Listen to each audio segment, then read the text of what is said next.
Hi friends, it's me Priya Hariprasad. Welcome back. Welcome to the world of economics. Hope that you all are fine, safe and happy. ഇന്ന് ഞാൻ ഇവിടെ explain ചെയ്യാൻ പോകുന്നത് fiscal പോളിസിയുമായി relate ചെയ്തിട്ടുള്ള ഒരു complete video ആയിരിക്കും. അപ്പോൾ degree level സ്റ്റുഡൻസിന് വളരെ യൂസ്ഫുൾ ആയിരിക്കും. ഇതും ഒരു റിക്വസ്റ്റഡ് വീഡിയോ ആണ്. ഒരു 3 days ബിഫോർ എനിക്ക് റിക്വസ്റ്റ് ഉണ്ടായിരുന്നു. Okay, sorry for the delay. Okay, അപ്പോൾ ഞാൻ 1 by 1 ആയിട്ട് ചെയ്യാണ്. അപ്പം ഇതേപോലെ എന്ത് ലോസും തിയറീസും ആവശ്യമുണ്ടെങ്കിൽ let me know, write down in the comment box. That's my pleasure only. Okay, then before that please try to subscribe my channel and support my channel. എൻ്റെ ചാനൽ സബ്സ്ക്രൈബ് ചെയ്യുന്ന സമയത്ത് ബെല്ലൈക്കൺ കൂടെ ക്ലിക്ക് ചെയ്യാൻ ശ്രമിക്കുക. അപ്പോൾ ഞാനിടുന്ന വീഡിയോസിന്റെ notifications നിങ്ങൾക്ക് ഉടനെ തന്നെ ലഭിക്കും. മാക്സിമം എൻ്റെ എല്ലാ വീഡിയോസും കാണാൻ ശ്രമിക്കുക. എല്ലാം നിങ്ങളുടെ ഫ്രണ്ട്സുമായിട്ടൊന്ന് ഷെയർ ചെയ്യാനായിട്ട് ശ്രമിക്കുക. Okay, then come let's learn together. Let's begin the class. Fiscal policy അതിന്റെ മെഷേഴ്സ്, റോള്, ഇമ്പോർട്ടൻസ് അതെല്ലാം ഞാൻ ഈ ടോപ്പിക്കിൽ ഈ വീഡിയോ ഞാൻ എക്സ്പ്ലെയിൻ ചെയ്യുന്നുണ്ട്. ഓക്കെ, then അപ്പം നമുക്കറിയാം ഫിസ്ക്കൽ പോളിസി എന്ന് പറയുന്നത് it is the policy of government. ആരുടെ പോളിസിയാണ് ഫിസ്ക്കൽ പോളിസി എന്ന് പറയുന്നത്? ഗവൺമെന്റിന്റെ പോളിസിയാണ്. Regarding taxation and public expenditure or public spending, അല്ലെ? പബ്ലിക് എക്സ്പെൻഡിച്ചറും ടാക്സേഷനുമായി ബന്ധപ്പെട്ട ഗവൺമെന്റിന്റെ പോളിസിയാണ് എന്തെന്ന് പറയുന്നത്? ഫിസ്ക്കൽ പോളിസി എന്ന് പറയുന്നത്. അപ്പൊ ഗവൺമെന്റ് എക്കോണമിയിൽ ബാലൻസ് ഉണ്ടാക്കാൻ, ഇൻഫ്ലേഷൻ ഡിഫ്ലേഷൻ പോലുള്ള സമയത്ത് ബാലൻസ് ഉണ്ടാക്കാൻ വേണ്ടി എടുക്കുന്ന മെഷേഴ്സ്, അതിനെയാണ്, ആ പോളിസിയാണ് നമ്മൾ എന്തെന്ന് പറയാ?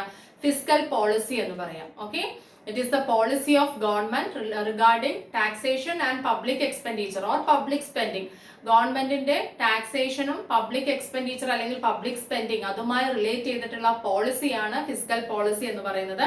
ഇപ്പൊ നമ്മുടെ കൺട്രിയിൽ ഇൻഫ്ലേഷൻ ഡിഫ്ലേഷൻ പോലുള്ള ഇംബാലൻസ് വരും, അല്ലെ? ഇൻഫ്ലേഷൻ എന്ന് പറഞ്ഞാൽ പണപ്പെരുപ്പം, ഡിഫ്ലേഷൻ എന്ന് പറഞ്ഞാൽ പണച്ചുരുക്കം. ഇത് രണ്ടും നമ്മുടെ കൺട്രിയിൽ അത് മോശമായിട്ടാണ് ബാധിക്കുക, അല്ലെ? അപ്പം എന്താണ് ഇൻഫ്ലേഷൻ ഡിഫ്ലേഷൻ ഞാൻ പറഞ്ഞുതരാം. ബിഫോർ ദാറ്റ് ഈ ഇംബാലൻസസ് ബാലൻസ് ചെയ്യാൻ, ഈ ഇംബാലൻസ് ഇല്ലാതാക്കാൻ വേണ്ടിയിട്ട് ഗവൺമെന്റ് എടുക്കുന്ന മെഷേഴ്സ് ആണ് ഫിസ്ക്കൽ പോളിസി എന്ന് പറയുന്നത്. ഈ ഇംബാലൻസ് ഗവൺമെന്റ് ഏതിലൂടെയാണ് ഇല്ലാതെയാക്കുന്നത്? ടാക്സേഷനിലൂടെയും പബ്ലിക് എക്സ്പെൻഡിച്ചറിലൂടെയുമാണ് ഇല്ലാതെയാക്കുന്നത്. ഓക്കെ, ഈ ഇംബാലൻസസ് ഗവൺമെന്റ് എങ്ങനെയാണ് ഇല്ലാതെയാക്കുന്നത്? ടാക്സേഷനിലൂടെയും പബ്ലിക് എക്സ്പെൻഡിച്ചറിലൂടെയും, പൊതു ചെലവിലൂടെയും ടാക്സ് നികുതിയിലൂടെയുമാണ്. അപ്പം ആ പോളിസിയാണ് ഫിസ്ക്കൽ പോളിസി എന്ന് പറയുന്നത്. മനസ്സിലായോ? ഓക്കെ, അപ്പൊ നോക്കിക്കോളൂ. It is the policy of government regarding what is taxation and public expenditure. Then it is the guiding force that helps the government decide how much money it should spend to support the economic activities. അതായത് current ആയിട്ടുള്ള economic activities അതിനെ support ചെയ്യാനായിട്ട് എത്ര മണി spend ചെയ്യണം. Okay, ഓരോ സമയത്തും ഓരോ തരത്തിലാണ് സ്പെൻഡ് ചെയ്യേണ്ടത്, അല്ലെ? അങ്ങനെ എത്ര മണി സ്പെൻഡ് ചെയ്യണം എന്നതിനെ കുറിച്ചൊക്കെ ഒരു നല്ലൊരു ഗൈഡ് ലൈൻ കൊടുക്കുന്ന ഒരു പോളിസിയാണ് എന്ന് പറയുന്നത് ഫിസ്ക്കൽ പോളിസി. ആർക്ക്? ഗവൺമെന്റിന്. അപ്പൊ ശരിക്കും ഒരു ഗൈഡ് ലൈൻ ആണെന്ന് പറയുന്നത്. Okay, it is the guiding force, ഒരു ഗൈഡിംഗ് ഫോഴ്സ് ആണെന്ന് പറയാം നമുക്ക്. ഓക്കെ, ഗവൺമെന്റിനെ നയിക്കുന്ന ഒരു ശക്തിയാണ്. Okay, that helps the government. എന്തിനെ? ഗവൺമെന്റിനെ സഹായിക്കുന്നു. Decide how much money it should spend, okay, to support the economic activities. Current economic activities support ചെയ്യാനായിട്ട്, അതിനെ സപ്പോർട്ട് ചെയ്യാൻ വേണ്ടി എത്ര മണി സ്പെൻഡ് ചെയ്യണം എന്ന് കറക്റ്റ് ആയിട്ടും ഗവൺമെന്റിനെ എന്താ പറയുക, നയിക്കുന്ന, ഡിസൈഡ് ചെയ്യാൻ സഹായിക്കുന്ന ഒരു ഗൈഡിംഗ് ഫോഴ്സ് ആണ് എന്ന് പറയുന്നത് ഫിസ്ക്കൽ പോളിസി എന്ന് പറയുന്നത്. Okay, it is a guiding force that helps the government decide how much money it should spend to support the economic activities. Okay, situation അനുസരിച്ചിട്ട് വേണം ചെയ്യാൻ. മനസ്സിലായോ? അപ്പൊ നമ്മുടെ ഇവിടെയുള്ള ഏറ്റവും പ്രധാനപ്പെട്ട സിറ്റുവേഷൻ ഇൻഫ്ലേഷനും ഡിഫ്ലേഷനും ആണ്. എന്താണ് ഇൻഫ്ലേഷൻ? പണപ്പെരുപ്പം. എന്താണ് ഇൻഫ്ലേഷൻ? പണപ്പെരുപ്പം. അതായത് circulation of money increases and value of money decreases. During the period of inflation, circulation of money increases and value of money decreases. The general price level also increases. അതായത് general price level കൂടും. മൊത്തത്തിലുള്ള സാധനങ്ങളുടെ, രാജ്യത്തിനകത്തുള്ള എല്ലാ സാധനങ്ങളുടെയും വില നിലവാരം കൂടുകയും, okay, അതേപോലെ പണത്തിന്റെ ചാക്രിക പ്രവാഹം കൂടും. എന്ന് വെച്ചാൽ ജനങ്ങളുടെ കൈവശമുള്ള പണത്തിന്റെ അളവ് കൂടും. സർക്കുലേഷൻ ഓഫ് മണി കൂടും. ഓക്കെ, എന്നിട്ട് അങ്ങനെ പണത്തിന്റെ അളവ് കൂടിയാൽ എന്ത് ചെയ്യും? പണത്തിന്റെ മൂല്യം കുറയും. നമ്മുടെ കൈവശമുള്ള പണത്തിന്റെ അളവ് കൂടിയാൽ പണത്തിന്റെ മൂല്യം കുറയും. മുൻപ് 1000 കൊടുത്ത് വാങ്ങിക്കുന്ന സാധനം നമ്മൾ ചിലപ്പോൾ 5000 രൂപ വരെ കൊടുക്കേണ്ടി വരും. അപ്പം അത് എക്കോണമിയെ ബാഡ് ആയിട്ടല്ലേ ബാധിക്കുന്നത്? ആണല്ലോ. അപ്പൊ ഇൻഫ്ലേഷൻ എന്ന് പറയുന്നത് എങ്ങനെയുള്ള സിറ്റുവേഷൻ ആണ്? അത് നമുക്ക് മുന്നോട്ട് കൊണ്ടുപോകാൻ പറ്റാത്ത സിറ്റുവേഷൻ ആണ്. അപ്പൊ ഗവൺമെന്റ് ഇന്റർഫിയർ ചെയ്യും, അതിനെ കൺട്രോൾ ചെയ്യും. അതിന് ചില മെഷേഴ്സ് ആര് ചെയ്യും? ഗവൺമെന്റ് ചെയ്യും. മനസ്സിലായല്ലോ? അപ്പൊ ഇൻഫ്ലേഷൻ എന്ന് പറഞ്ഞാൽ പണപ്പെരുപ്പം, ജനറൽ പ്രൈസ് ലെവൽ ഇൻക്രീസ് ചെയ്യുന്നതാണ് എന്ത് ഇൻഫ്ലേഷൻ എന്ന് പറയുന്നത്. ആഗ്രിഗേറ്റ് ഡിമാൻഡ് കൂടുതലായിരിക്കും, പ്രൈസ് ജനറൽ പ്രൈസ് ലെവൽ കൂടുതലായിരിക്കും. റൈസിംഗ് പ്രൈസ് എന്ന് നമുക്ക് പറയാം ഇൻഫ്ലേഷനെ ചുരുക്കി. പ്രൈസ് കൂടും, ഡിമാൻഡ് കൂടുതലായതുകൊണ്ട് പ്രൈസ് കൂടിയിട്ടുണ്ടാവും, എല്ലാ സാധനങ്ങൾക്കും വിലയുണ്ടാവും, വില നിലവാരമൊക്കെ കൂടിയിട്ടുണ്ടാവും. പക്ഷെ ജനങ്ങളുടെ കൈവശം പണത്തിന്റെ അളവും ഉണ്ടാവും. ഓക്കെ, സർക്കുലേഷൻ ഓഫ് മണി കൂടുകയും ചെയ്യും, പക്ഷെ അതിന്റെ വാല്യൂ, മണിക്കുള്ള വാല്യൂ എന്ത് ചെയ്യും, ഡിക്രീസ് ചെയ്യും. അപ്പൊ ഇൻഫ്ലേഷൻ എന്ന് പറയുന്നത് ബാഡായിട്ട് എഫക്ട് ചെയ്യുന്ന ഒരു കാര്യമല്ല എക്കോണമി. അപ്പൊ അതിനെ കൺട്രോൾ ചെയ്യും ആര്, ഗവൺമെന്റ്. അത് എങ്ങനെ കൺട്രോൾ ചെയ്യുമെന്ന് ലാസ്റ്റ് ആണ് ഞാൻ പറയുന്നത് കേട്ടോ. ഓക്കെ, ഇനി ഡിഫ്ലേഷൻ എന്താണ് ഡിഫ്ലേഷൻ? ഡിഫ്ലേഷൻ എന്ന് പറഞ്ഞാൽ പണച്ചുരുക്കം, നേരെ ഓപ്പോസിറ്റ് ആണ്. ഡിക്രീസിങ് ജനറൽ പ്രൈസ് ലെവലാണ്, മൊത്തത്തിലുള്ള പണത്തിന്റെ നിലവാരം, പണം കുറയുകയാണ്. മനസ്സിലായോ? എല്ലാ വില നിലവാരം കുറയുകയാണ്, എല്ലാ സാധനങ്ങളുടെയും വില കുറയുകയാണ്. മനസ്സിലായോ? അപ്പം അവിടെ എന്താണ് സംഭവിക്കുക? ഡിമാൻഡ് കുറവായിരിക്കും, വില കുറവായിരിക്കും. അപ്പൊ ജനങ്ങളുടെ കൈവശം ഒട്ടും പൈസ ഇല്ലാത്ത അവസ്ഥയാവും. അപ്പൊ എല്ലാവർക്കും മൊത്തത്തിൽ എന്താണ് പ്രശ്നമാണ്, പൈസ നമ്മുടെ കൈവശം ഇല്ലെങ്കിൽ അത് പോവർട്ടിയിലേക്ക് നയിക്കില്ലേ? അപ്പൊ അതാണ് ഡിഫ്ലേഷൻ എന്ന് പറയുന്നത്, പണച്ചുരുക്കം എന്ന് പറയുന്നത്. അപ്പം സാധനങ്ങളുടെ വിലയൊക്കെ കുറയുന്നു, ജനങ്ങളുടെ കൈവശമുള്ള പണത്തിന്റെ അളവ് കുറയുന്നു, പക്ഷെ വാല്യൂ കൂടുന്നു, പണത്തിന് വാല്യൂ കൂടുന്നു.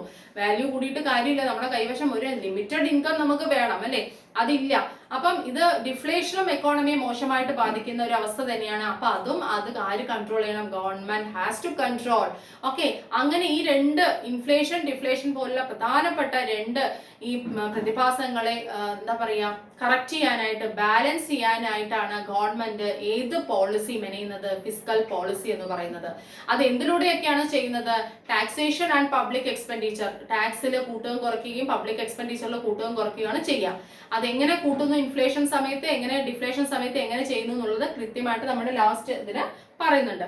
ഇപ്പോൾ ഞാൻ ഇൻഫ്ലേഷൻ ഡിഫ്ലേഷൻ എന്താണെന്ന് മാത്രം നിങ്ങൾക്ക് പറഞ്ഞു തന്നത്. ഓക്കെ, ഫിസ്ക്കൽ പോളിസി മനസ്സിലായെന്ന് തോന്നുന്നു. ഇൻഫ്ലേഷൻ ഡിഫ്ലേഷൻ എന്ന് പറഞ്ഞാൽ പ്രൈസ് ലെവൽ എല്ലാം കൂടുക, സാധനങ്ങൾക്ക് വില കൂടുക, ഡിമാൻഡ് ഉണ്ട്, പക്ഷെ പൈസയുടെ അളവ് കൂടുതലാണ് ജനങ്ങളുടെ കയ്യിൽ. Circulation of money increases, okay, but value of money decreases during the period of inflation. And during the period of deflation price level decrease ചെയ്യും, ആഗ്രിഗേറ്റ് ഡിമാൻഡ് അതേപോലെ കുറവാണ്. എന്താ സംഭവിക്കുക? ഡിമാൻഡ് കുറവായതുകൊണ്ട് പ്രൈസ് കുറവാണ്, അതേപോലെ തന്നെ ജനങ്ങളുടെ കൈവശം പണമില്ല, പക്ഷെ circulation of money decreases during the period of deflation, but value of money increases, value കൂടും. ഓക്കെ, പണത്തിന്റെ അളവ് കുറയുമ്പോൾ വാല്യൂ കൂടും. മനസ്സിലായോ? എപ്പോഴും അങ്ങനെയാണ്, നമ്മുടെ കൈവശം പണത്തിന്റെ അളവ് കുറയുമ്പോഴാണ് അതിന് വാല്യൂ ഉണ്ടാവുക. ഏതൊരു സാധനവും അങ്ങനെ തന്നെയാണ് അല്ലെ? ഓക്കെ, അപ്പൊ ഇൻഫ്ലേഷനും ഡിഫ്ലേഷനും ഫിസ്ക്കൽ പോളിസിയും നന്നായിട്ട് കേട്ട് പഠിക്കുക. അതിനുശേഷം നമുക്ക് ഈ ഫിസ്ക്കൽ പോളിസിയുടെ റോള് അല്ലെങ്കിൽ ഇമ്പോർട്ടൻസ് അല്ലെങ്കിൽ ഫങ്ഷൻസ്, ഇത് മൂന്നും ഒരേ കാര്യം തന്നെയാണ്, അത് എന്താണെന്ന് നോക്കാം. ഓക്കെ, റോൾ അല്ലെങ്കിൽ ഇമ്പോർട്ടൻസ് അല്ലെങ്കിൽ ഫങ്ഷൻസ് എല്ലാം ഒരേ കാര്യം തന്നെയാണ്. റോൾ ഓഫ് ഫിസ്ക്കൽ പോളിസി അല്ലെങ്കിൽ importance of fiscal policy or functions of fiscal policy. എന്താണ് ഈ ഫിസ്ക്കൽ പോളിസി കൊണ്ട് ചെയ്യുന്നത്? ഗവൺമെന്റ് എന്താണ് നമ്മുടെ എക്കോണമിയിൽ ചെയ്യുന്നത് നോക്കാം. സ്റ്റിമുലേറ്റ് എക്കണോമിക് ഗ്രോത്ത്, എക്കണോമിക് ഗ്രോത്തിനെ സ്റ്റിമുലേറ്റ് ചെയ്യുന്നു അല്ലെ, സ്ഥിരപ്പെടുത്തുന്നു. സാമ്പത്തിക വളർച്ചയെ ത്വരിതപ്പെടുത്തുന്നു. സ്റ്റിമുലേറ്റ് ചെയ്യാൻ പറഞ്ഞാൽ എന്താണ്? ത്വരിതപ്പെടുത്തുന്നു. സാമ്പത്തിക വളർച്ചയെ ത്വരിതപ്പെടുത്താനായിട്ട് സഹായിക്കുന്നു അല്ലെ. ഒരു സ്ഥിരമായിട്ടുള്ള ഒരു വളർച്ച, സുസ്ഥിരമായിട്ടുള്ള ഒരു വളർച്ച, സാമ്പത്തിക വളർച്ച ഉണ്ടാക്കിയെടുക്കാനായിട്ട് ഈ ഫിസ്ക്കൽ പോളിസി വളരെയധികം ഹെൽപ്ഫുൾ ആണ്. മനസ്സിലായോ? അപ്പൊ ഫിസ്ക്കൽ പോളിസിയുടെ ലക്ഷ്യം എന്താണ്? സ്റ്റിമുലേറ്റ് എക്കണോമിക് ഗ്രോത്ത് അല്ലെങ്കിൽ എക്കണോമിക് ഗ്രോത്ത് ഉണ്ടാക്കിയെടുക്കുക, സുസ്ഥിരമായിട്ടുള്ള ഒരു എക്കണോമിക് ഗ്രോത്ത് ഉണ്ടാക്കിയെടുക്കുക എന്നുള്ളത് ആരുടെ ഒരു വളരെ ഇമ്പോർട്ടന്റ് ആയിട്ടുള്ള റോളാണ് അല്ലെങ്കിൽ ഫംഗ്ഷൻ ആണെന്ന് പറയുന്നത്? ഫിസ്ക്കൽ പോളിസിയുടെ. സാമ്പത്തിക വളർച്ച കൈവരിക്കുക. Next one, it will keep inflation low, ഇൻഫ്ലേഷനെ കുറയ്ക്കാൻ സഹായിക്കുന്നു. ഇൻഫ്ലേഷൻ പണപ്പെരുപ്പത്തിനെ കുറയ്ക്കാൻ സഹായിക്കുന്നു. അതേപോലെ അടുത്തതായിട്ട് നമുക്ക് എന്ത് പറയാം? ഇറ്റ് വിൽ കീപ് എന്താണ്? ഡിഫ്ലേഷൻ ലോ, ഡിഫ്ലേഷനെയും ഇല്ലാതെയാക്കാൻ ശ്രമിക്കുന്നു. ശരിയല്ലേ?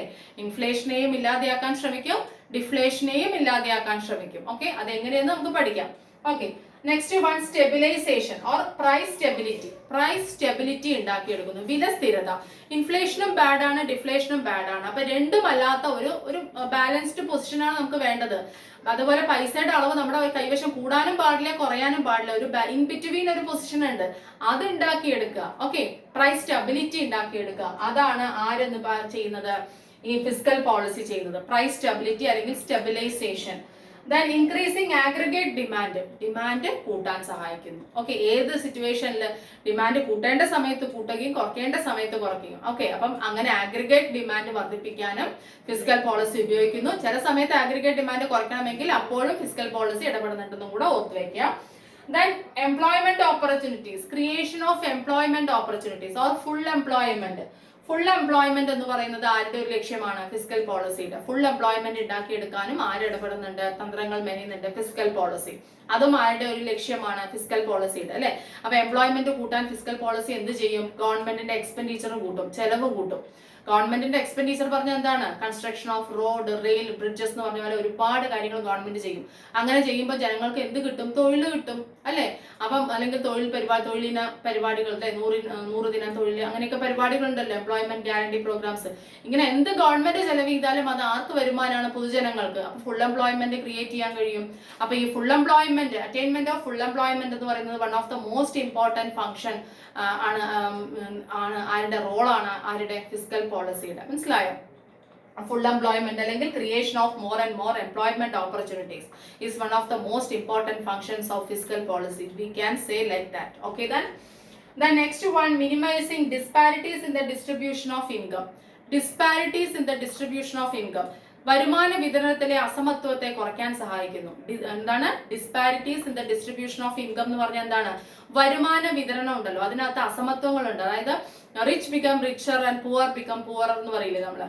പാവങ്ങൾ പാവങ്ങളായിക്കൊണ്ടിരിക്കുക, പൈസക്കാരനെ ആയിക്കൊണ്ടിരിക്കുക. ആ ഒരു അസമത്വം കുറച്ച്, the gap between the rich and the poor, അതായത് പാവപ്പെട്ടവരും വലിയവരും തമ്മിലുള്ള, പൈസക്കാരും തമ്മിലുള്ള ആ ഗ്യാപ്പ് കുറച്ചുകൊണ്ട്, അതായത് എങ്ങനെ ചെയ്യും അതിന് വേണ്ടിയിട്ട് ഇൻകം കൂടുതലുള്ള ആൾക്കാരുടെ കയ്യിൽ നിന്നും ടാക്സ് കൂടുതൽ പിരിച്ച് അത് ആർക്ക് വേണ്ടി ചെലവ് ചെയ്യാൻ ശ്രമിക്കും? പാവപ്പെട്ടവർക്ക് വേണ്ടി തൊഴിലവസരങ്ങൾക്കും അതുപോലെ പല ഗ്രാൻഡും അതും ഇതൊക്കെ കൊടുക്കാൻ ശ്രമിക്കും, അല്ലേ? അപ്പൊ റിച്ചർ സെക്ഷനിൽ നിന്നും എന്ത് പിരിക്കും? ടാക്സ് കൂടുതൽ പിരിക്കും, ലക്ഷറിയസ് ടാക്സ് ഒക്കെ കൂടുതൽ പിരിച്ച് പൂറർ സെക്ഷന് വേണ്ടി എന്ത് ചെയ്യും? എംപ്ലോയ്മെന്റ് ഓപ്പർച്യൂണിറ്റീസ്, ഗ്രാൻഡ്, ഫ്രീ, ഓരോ കാര്യങ്ങളുണ്ടല്ലോ ഗവൺമെന്റിന്റെ, ഇതെല്ലാം ചെയ്യും. അപ്പൊ ഏത് ഗ്യാപ്പ് ഇല്ലാണ്ടാവും?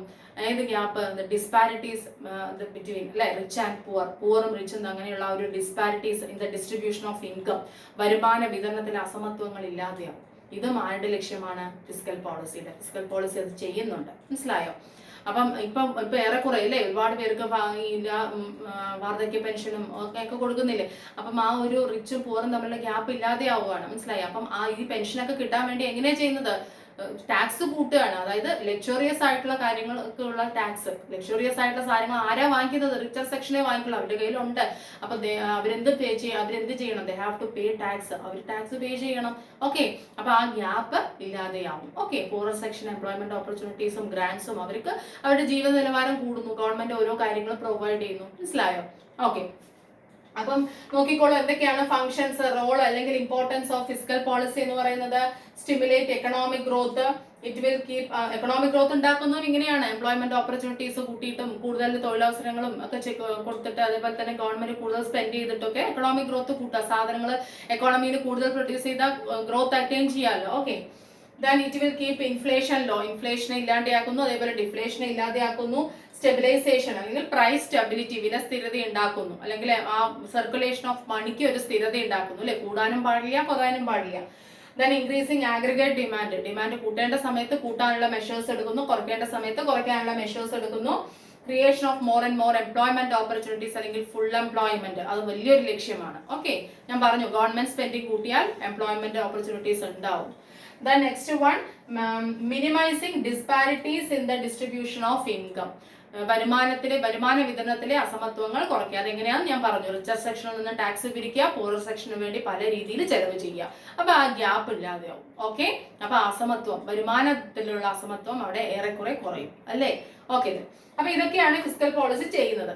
ഇനി നമുക്ക് നോക്കിക്കോളൂ, ഇൻഫ്ലേഷണറി ഫിസ്ക്കൽ പോളിസി ഉണ്ട്, ഡിഫ്ലേഷണറി ഫിസ്ക്കൽ പോളിസി ഉണ്ട്. അതായത് ഇൻഫ്ലേഷന്റെ സമയത്ത് ഫിസ്ക്കൽ പോളിസി എന്താണ് ചെയ്യുക? നമുക്കറിയാം, ഇൻഫ്ലേഷൻ എന്ന് പറഞ്ഞാൽ പ്രൈസ് ലെവലൊക്കെ കൂടിയിരിക്കുകയാണ്, ജനങ്ങളുടെ കൈവശം പണത്തിന്റെ അളവ് കൂടുതലുണ്ട്, പക്ഷെ വാല്യൂ ഇല്ല, value of money decreases, circulation of money increases and value of money decreases. ആ സമയത്ത്, അല്ലെ, ഗവൺമെന്റ് ഇടപെടുകയാണ്. ആഗ്രിഗേറ്റ് ഡിമാൻഡ് എല്ലാം കൂടുതലാണ്, അല്ലെ?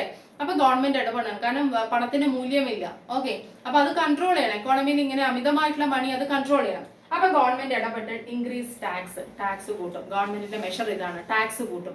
ടാക്സ് കൂട്ടിയാൽ ജനങ്ങളുടെ കൈവശമുള്ള പണം ആരുടെ കയ്യിലാണ് വരിക? ഗവൺമെന്റിന്റെ കയ്യിൽ വരും. അപ്പൊ പണത്തിന്റെ അളവ് കുറഞ്ഞില്ലേ? പണത്തിന്റെ അളവ് ജനങ്ങളുടെ കൈവശം കുറഞ്ഞു. അപ്പൊ എന്ത് കുറയും? ആഗ്രിഗേറ്റ് ഡിമാൻഡ് കുറയും. അപ്പൊ എന്ത് കുറയും? ആഗ്രിഗേറ്റ് ഡിമാൻഡ് കുറയും. അപ്പൊ എന്താണ്, വിലയും പതുക്കെ കുറഞ്ഞോളും. ഡിമാൻഡ് കുറഞ്ഞാൽ വില കുറയും, എക്കോണമി കൺട്രോളിൽ എത്തിക്കാനായിട്ട് കഴിയും. ഓക്കെ, അപ്പൊ ഇൻഫ്ലേഷൻ സമയത്ത് പ്രൈസ് കൂടുതലാണ്, ജനങ്ങളുടെ കൈവശം പണം കൂടുതലാണ്, അത് കുറയ്ക്കാൻ വേണ്ടി അല്ലെ, ഡിമാൻഡും കൂടുതലാണ്, അത് കുറയ്ക്കാൻ വേണ്ടി ഗവൺമെന്റ് ടാക്സ് കൂട്ടും. Government increase tax rates, tax നികുതി നിരക്ക് കൂട്ടും. നികുതി കൂട്ടുമ്പോൾ ജനങ്ങളുടെ കയ്യിലുള്ള പണം, transformation of income from public to the government, ജനങ്ങളിൽ നിന്നും പണം ആരിലേക്കാണ് പോകുന്നത്, ടാക്സ് ഗവൺമെന്റിലേക്ക്. അപ്പൊ ജനങ്ങളുടെ കൈവശമുള്ള പണത്തിന്റെ അളവ് കുറച്ചൊന്ന് കൺട്രോൾ ആയോ, ആയി. അപ്പോൾ ഡിമാൻഡ് എന്ത് ചെയ്യും, ആഗ്രിഗേറ്റ് ഡിമാൻഡ് കുറയും. നമ്മുടെ കൈവശം പണം കുറഞ്ഞാൽ ഡിമാൻഡ് കുറയും, സാധനങ്ങൾക്കുള്ള ഡിമാൻഡ് കുറയും. എന്താ ആഗ്രിഗേറ്റ് ഡിമാൻഡ്, മൊത്തത്തിലുള്ള ഡിമാൻഡ്, മൊത്തം സാധനങ്ങൾക്കുള്ള ഡിമാൻഡ് കുറയും. ഡിമാൻഡ് കുറഞ്ഞാൽ എന്ത് കുറഞ്ഞോളും, പ്രൈസ് കുറയും. പ്രൈസ് ലെവൽ കുറഞ്ഞാൽ എന്താണ്, ഇൻഫ്ലേഷൻ എന്ന് പറയുന്ന പ്രശ്നം അവിടുന്ന് പോയി, ആണല്ലോ.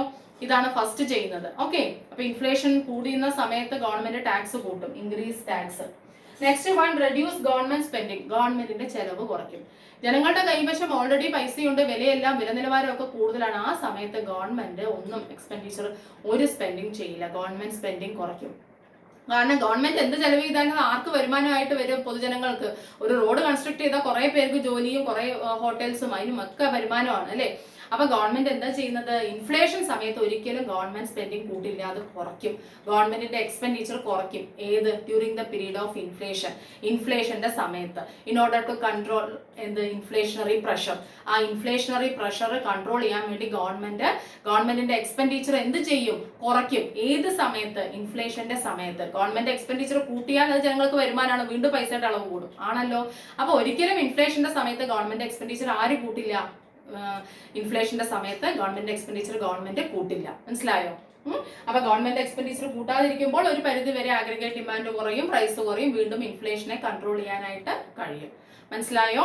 ഇതാണ് ഇൻഫ്ലേഷണറി ഫിസ്ക്കൽ പോളിസി. ഇൻഫ്ലേഷന്റെ സമയത്ത് ഗവൺമെന്റ് ടാക്സ് കൂട്ടുകയും ഗവൺമെന്റ് സ്പെൻഡിങ് കുറയ്ക്കുകയും ചെയ്യും. അതിലൂടെ ആഗ്രിഗേറ്റ് ഡിമാൻഡ് കുറയും, പ്രൈസ് കുറയും, ജനങ്ങളുടെ കൈവശമുള്ള പണത്തിന്റെ അളവും കുറയും. ഓക്കെ, നെക്സ്റ്റ് വൺ നോക്കിക്കോളൂ, ഡിഫ്ലേഷണറി ഫിസ്ക്കൽ പോളിസി. നേരെ തിരിച്ചാണ്.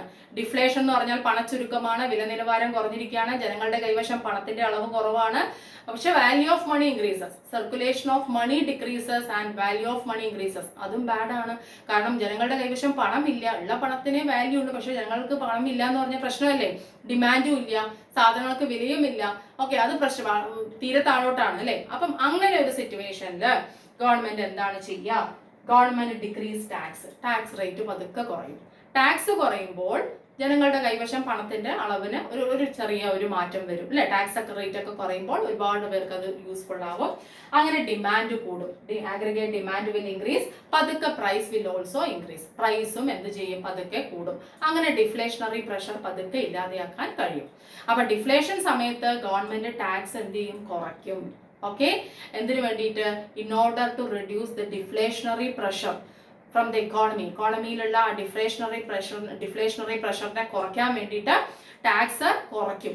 ടാക്സ് കുറയ്ക്കുമ്പോൾ ജനങ്ങളുടെ കൈവശം അത്യാവശ്യം പണം, എന്ന് വെച്ചാൽ അവർക്ക് കൂടുതൽ ടാക്സ് അടയ്ക്കണ്ടല്ലോ ഇപ്പം. അപ്പൊ ആ എമൗണ്ടും കൂടെ അവർക്ക് സാധനങ്ങൾ വാങ്ങിക്കുക, അവരുടെ കാര്യങ്ങൾക്ക് ഉപയോഗിക്കാം. അപ്പൊ പതുക്കെ ഡിമാൻഡ് കൂടും. അങ്ങനെ ഡിമാൻഡ് കൂടുന്ന സമയത്ത് പ്രൈസും കൂടിക്കോളും. അപ്പൊ പിന്നെ ഡിഫ്ലേഷൻ എന്ന് പറഞ്ഞ പ്രശ്നമുണ്ടോ, പ്രൈസ് കൂടിയാൽ. പ്രൈസ് കുറവാണല്ലോ ഇവിടുത്തെ പ്രശ്നം, ഡിഫ്ലേഷനിൽ പ്രൈസ് കൂടിക്കോളും, ഡിഫ്ലേഷൻ ഇല്ല. ഓക്കെ, അതേപോലെ തന്നെ ഇൻക്രീസ് പബ്ലിക് എക്സ്പെൻഡിച്ചർ, ഗവൺമെന്റ് പൊതു ചെലവ് കൂട്ടും, ഗവൺമെന്റിന്റെ സ്പെൻഡിങ് കൂട്ടും during the period of deflation. ഡിഫ്ലേഷന്റെ പീരീഡിൽ government increases public expenditure in order to reduce deflationary pressure. Deflationary pressure ഇല്ലാണ്ടാക്കാൻ, ഈ ഡിഫ്ലേഷന്റെ പ്രഷർ ഇല്ലാണ്ടാക്കാൻ ഗവൺമെന്റ് എന്താ ചെയ്യുക, പബ്ലിക് എക്സ്പെൻഡിച്ചർ എന്ത് ചെയ്യും, കൂട്ടും. ഗവൺമെന്റ് ചെലവ് ചെയ്യുന്ന സമയത്ത് അത് ഒരുപാട് പേർക്ക് എംപ്ലോയ്മെന്റ് ഓപ്പർച്യൂണിറ്റീസ് ഉണ്ടാവും, ഒരുപാട് പേരുടെ കൈവശം പൈസ വരും. പൈസ വരുന്ന സമയത്ത് പതുക്കെ ഡിമാൻഡ് കൂടും, സാധനങ്ങൾക്ക് ഡിമാൻഡ് കൂടുമ്പോൾ വില തന്നെത്താനെ ഉയർന്നോളും. അങ്ങനെ എക്കോണമി നല്ലൊരു പൊസിഷനിലേക്ക് വന്നോളും. ആ ഡിഫ്ലേഷൻ എന്ന് പറയുന്ന സംഭവം തുടച്ചു നീക്കാനായിട്ട് നമുക്ക് കഴിയും. ഒക്കെ സ്ലോലി ചെയ്യാൻ പറ്റുള്ളൂ കേട്ടോ. അപ്പം ഡിഫ്ലേഷൻ സമയത്ത് പബ്ലിക് എക്സ്പെൻഡിച്ചർ കൂട്ടും, അല്ലെങ്കിൽ ഗവൺമെന്റ് സ്പെൻഡിങ് കൂട്ടും എന്നാണ് പറയുന്നത്, ആണല്ലോ. ഗവൺമെന്റ് സ്പെൻഡിങ് അല്ലെങ്കിൽ പബ്ലിക് എക്സ്പെൻഡിച്ചർ കൂട്ടിക്കഴിഞ്ഞാൽ പൊതുജനങ്ങളുടെ കൈവശമുള്ള വരുമാനം കൂടുകയും അതിലൂടെ ജനങ്ങൾക്ക് എന്താണ്, അവർക്ക് കൂടുതൽ സാധനങ്ങൾ വാങ്ങിക്കാൻ കഴിയും. ആഗ്രിഗേറ്റ് ഡിമാൻഡ് കൂടും, ആഗ്രിഗേറ്റ് ഡിമാൻഡ് കൂടിയാൽ പ്രൈസ് കൂടിക്കോളും. അപ്പൊ വില കുറവാണല്ലോ ഇവിടുത്തെ പ്രശ്നം ഡിഫ്ലേഷനിൽ. ജനങ്ങളുടെ കൈവശം പണവും വരും, വിലയും പതുക്കെ കൂടിക്കോളും. മനസ്സിലായല്ലോ? ഇങ്ങനെ മാറി ഡിഫ്ലേഷൻ സമയത്ത് ടാക്സ് കുറയ്ക്കുകയും പബ്ലിക് എക്സ്പെൻഡിച്ചർ കൂട്ടുകയും ചെയ്യും കേട്ടോ. ഡിഫ്ലേഷൻ സമയത്ത് പബ്ലിക് എക്സ്പെൻഡിച്ചർ കൂട്ടും. നമുക്ക് പൈസ ഉണ്ടാക്കി തരണം, അതിന് വേണ്ടി ഗവൺമെന്റ് ചെലവ് കൂട്ടും. മനസ്സിലായോ? ടാക്സ് കുറയ്ക്കുകയും ചെയ്യും, നമ്മളിൽ നിന്ന് വാങ്ങിക്കുന്ന ടാക്സ് കുറയ്ക്കുകയും ചെയ്യും. ഇങ്ങനെ ആഗ്രിഗേറ്റ് ഡിമാൻഡ് കൂട്ടി പ്രൈസ് ഇൻക്രീസ് ചെയ്യിപ്പിക്കാൻ ആര് ശ്രമിക്കും? ഗവൺമെന്റ് ശ്രമിക്കും. ഇതാണ് ഗവൺമെന്റിന്റെ ഇൻഫ്ലേഷണറി ഫിസ്ക്കൽ പോളിസിയും ഡിഫ്ലേഷണറി ഫിസ്ക്കൽ പോളിസിയും. മനസ്സിലായല്ലോ? ഇത് നിങ്ങൾക്ക് ഇതിൽ നിന്ന് എങ്ങനെ ചോദിച്ചാലും പറയാൻ പറ്റും, ഒരു ഐഡിയ കിട്ടിക്കാണോ എന്ന് ഞാൻ വിചാരിക്കുന്നു. ബേസ് എന്താണ് ഫിസ്ക്കൽ പോളിസി, എന്താണ് ഇൻഫ്ലേഷൻ, എന്താണ് ഡിഫ്ലേഷൻ, എങ്ങനെയാണ് ഗവൺമെന്റ് ഇതിനെല്ലാം കൺട്രോൾ ചെയ്യുന്നത്, പിന്നെ ഈ കാര്യങ്ങളൊക്കെ എങ്ങനെ നേടിയെടുക്കുന്നു, ഇതൊക്കെയാണ് ഫങ്ഷൻസ് അല്ലേ. അപ്പം ഇതൊക്കെ നന്നായി മനസ്സിലായെന്ന് വിചാരിക്കുന്നു. വീഡിയോ ലെങ്തി ആവുന്നതുകൊണ്ടാണ് ഞാൻ കുറച്ചൊന്ന് സ്പീഡ് ആവുന്നത്, പക്ഷെ കാര്യം നന്നായിട്ട് എക്സ്പ്ലെയിൻ ചെയ്തു എന്ന് തന്നെ ഞാൻ വിശ്വസിക്കുന്നു. 2-3 പ്രാവശ്യം വീഡിയോ റിപ്പീറ്റ് ചെയ്ത് കേൾക്കുക. ഈ പോയിന്റ്സ് ഒക്കെ നിങ്ങൾ തന്നെത്താൻ ഒന്ന് എഴുതിയെടുക്കാൻ, അതായത് ലെക്ചർ നോട്ടിൽ എഴുതിയെടുക്കാൻ ശ്രമിക്കുക ഞാൻ പറയുന്ന സമയത്ത്. എന്നിട്ട് നിങ്ങൾ എക്സാം എഴുതി നോക്കൂ, തീർച്ചയായിട്ടും നിങ്ങൾക്ക് കിട്ടും. ഓക്കെ, അപ്പം ഇതേപോലെ എന്തെങ്കിലും വീഡിയോസോ ലോസോ ആവശ്യമുണ്ടെങ്കിൽ പ്ലീസ് ലെറ്റ് മീ നോ, ഞാനത് ചെയ്തു തരാം. ഇതേപോലെ വളരെ സിമ്പിൾ ആയിട്ട് എക്സ്പ്ലെയിൻ ചെയ്തു തരാം. ടെക്സ്റ്റ് വായിക്കുമ്പോൾ ചിലപ്പോൾ നമുക്ക് ബോർ അടിച്ച് പോകുന്ന കാര്യമാണ് ഈ ഫിസ്ക്കൽ പോളിസിയൊക്കെ. അപ്പം ഇതിലൂടെ നിങ്ങൾ നന്നായിട്ട് പഠിക്കാൻ ശ്രമിക്കുക. വീണ്ടും അടുത്ത വീഡിയോയിലൂടെ കാണാം. Keep watching, support my channel. Thank you, thanks a lot, take care, by.